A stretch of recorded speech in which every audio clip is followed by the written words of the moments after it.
I'm standing here now, a biological male, wearing a dress with a pair of leggings. When you harp on your right to distinguish between men and women, are you afraid that you're going to be attracted to trans women? I'm not. You, sir? Are you positive? Why is it that you harp on your right to distinguish between men and women? If you can always tell, why is it so hard? Well, because it's not even merely that you're putting on a dress, it's that you and people who identify as transgender are infringing upon rights and spaces that properly belong to women. So when you ask me, why do you care about this issue? The reason is because we live in society and we have political rights, and also because we care for the truth. Transgenders in America are super ugly. If it was a Thailand trans, it would have been a different story. Well, that person asked good question. Just as Michael said trans are not just cosplaying, they are forcing others to accept them as other gender. They are not only trying to use women's spaces, but they also demand rights of women. And if we don't accept that, they will start to scream and punch others. Black people have rightly said they don't want to be referred to as the N-word. All decent people respect that wish and don't use language that minority communities find offensive.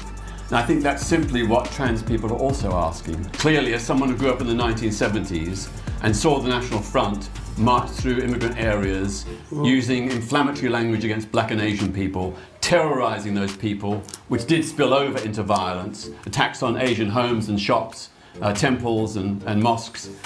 I don't want to see a repeat of that. I'd like to move this a little and say that the words he, him for a man are just the very ordinary words. They're not the equivalent of the N-word. I think the equivalent of the N-word would be... One of the reasons that we need free speech isn't just because we enjoy speaking or we want to say what our ideas are, important though that is.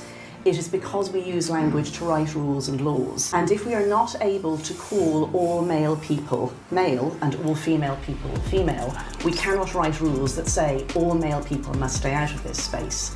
So if we give away words like he, him, male and man for people who are male, and we start calling them she, her, female, woman, it becomes impossible to say, but you are not welcome here. And the thing is, we're back to the question of who can come into female-only spaces. I contend that only female people can come into female-only spaces. So I need to be able to call male people male in order to explain why they can't come in. This is just tautological. This isn't me trying to resurrect the N-word. Half of humanity is male. Half of humanity is he, him. These are not rude words. Black people and trans are totally different people. They have totally different situations. Calling black people N-word is like insulting them. We all know it's just one word. We know its meaning, so we don't say that word, but trans come up with new term every morning. Every person uses different pronouns. Even if by God's grace we were able to remember their pronouns, they will still get mad because they have new pronouns now since they got bored of last one. How is it sexism when we have no barriers today? So we can pick what we want to pick. Who doesn't have barriers? Women don't have barriers? Women, yeah. What's we have stopping no you? barriers. You can do whatever you want. I can or you can? What's stopping you?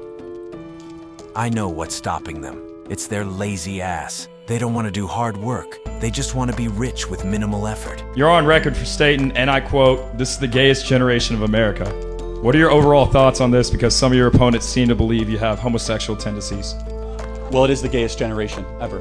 Every fact shows that more young people are gay than any other generation. Yeah, I think my record of my marriage speaks for itself. But is there something you want to tell us about your own? I mean, you don't gotta accuse me of being gay. Just because you're married don't mean that you're not homosexual yourself. Well, you came up here asking about the gayest generation. I got some questions about you, man. You're coming to my campus that I represent, calling us, one of the gayest generations. Well, it is in America. One out of 5 young people are lesbian, gay, or trans. And even though I don't, it's the gayest generation ever. Congrats, man. Congrats. Appreciate your time, man.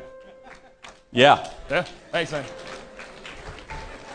If you were to describe what it means to be a man or to be masculine. I'm Griffin, and I don't identify as a man. I'm non-binary. I still have elements of, my identity that are masculine, elements that are feminine, elements that don't fall within that range. I personally just don't feel tied to the norms or the confines of gender at all. I think that the notion of masculinity is just something that can be possessed by man or woman. Man, woman, non-gender conforming person. What it means to be masculine is just changing and very fluid. What the fuck are you talking about, man? I was not always a good man. I was not always what you would call a healthy masculine man. And so as my life has changed, I've identified 5 points that I think make a truly masculine man. masculine. Okay. I think point number 1 is a man who walks with God. Point number 2 is a man who stands on principle. Point number 3, which is a masculine man, is self-sacrificing. So someone who is willing to sacrifice for point 4, the people that he leads. A true man is a leader.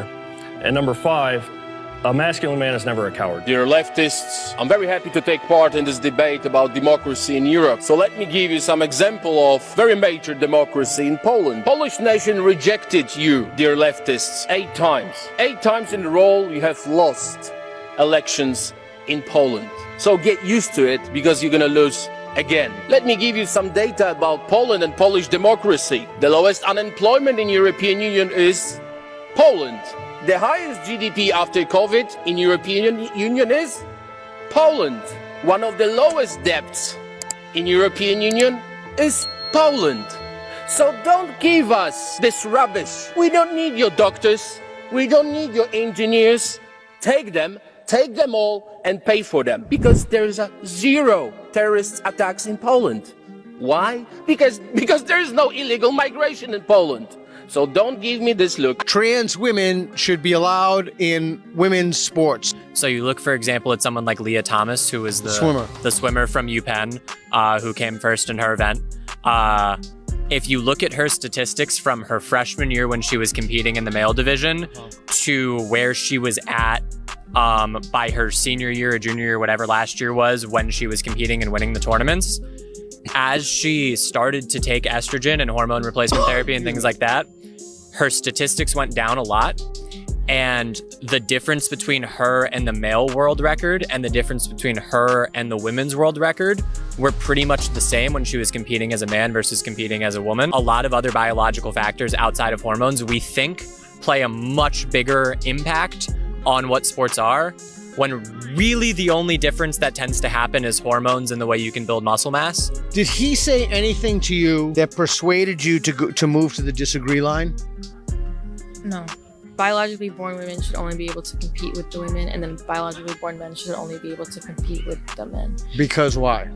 I feel like what he said about the different body mass, muscle mass, I do understand that they do take hormone blockers to help with that, but I still feel like there may be some sort of disadvantage. It already proven many times that nothing changes. Their body size remains the same. There are already a lot of trans in women's sports who won the competitions, rather than women. If more trans start competing in women's sports, it will be soon called trans sports, and women's sports will be shut down. So are you like jealous if she goes out? Yes. So you're jealous? Yes.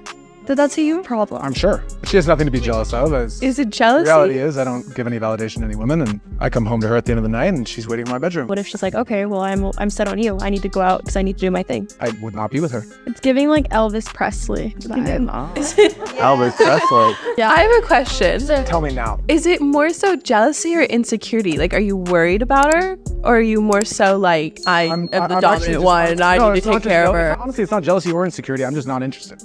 If she needs to go out, number one, like you all said, why? And number two, what the f***? For what? What are you as a woman gonna do at a party? Get hit on by a bunch of men who are single? Okay, but say like it's like one of her best friend's like birthday. It's happened. And it's happened. And I got upset. I said, honestly, where are you gonna end up? Like, I get it. You go to dinner, go have your dinner party, but then the girls want to go to the club after? No. Go to dinner, come back to me.